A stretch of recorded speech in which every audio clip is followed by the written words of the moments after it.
Klopp faces serious question. You're getting sacked in the morning.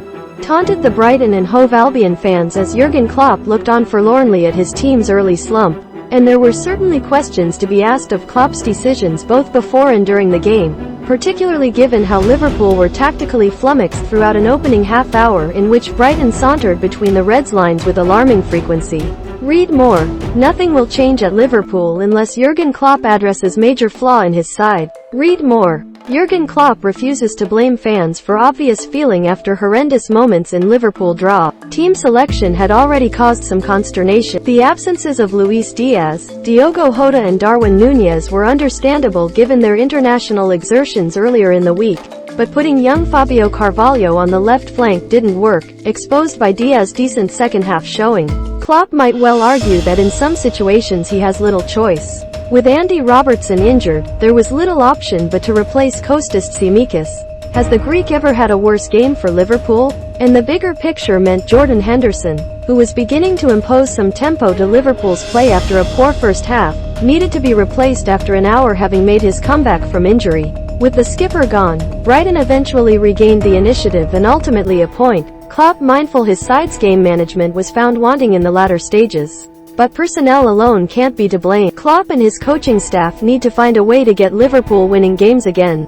Firmino and Alisson frustrate. It was so nearly a very happy birthday for two Liverpool players today. Roberto Firmino, who turns 31, and fellow Brazilian Alisson Becker, 12 months the forward's junior, both played a significant part in this entertaining clash. And how Liverpool were grateful. Having moved on to 5 goals in 6 games, Firmino is enjoying his best goal-scoring start to a Premier League season. Even if his overall level of performance remains, like so many of his teammates, wildly inconsistent. There could, though, be no argument over the quality of his 2 finishes, the first showing presence of mind to lift the ball over 2 sliding defenders after Mohamed Salah had taken Brighton goalkeeper Robert Sanchez out of the game, his second demonstrating fine footwork to shift the ball from right to left and lose a defender before slotting into the bottom corner. That Liverpool were still in contention was down to Alisson, whose first half saves from Leandro, Trossard and Danny Welbeck ensured a 4th disappointing draw in the opening 7 Premier League games wasn't an even more damaging result. The best goalkeepers earn their team points, and Alisson, arguably the Reds' most reliable performer this term, made sure Firmino could help claim one here. This should have been the day Fabinho celebrated his 150th start for Liverpool with a commanding midfield display. Instead, the Reds' Lighthouse, the foundation on which so much success has been built in recent years, once again hit the rocks.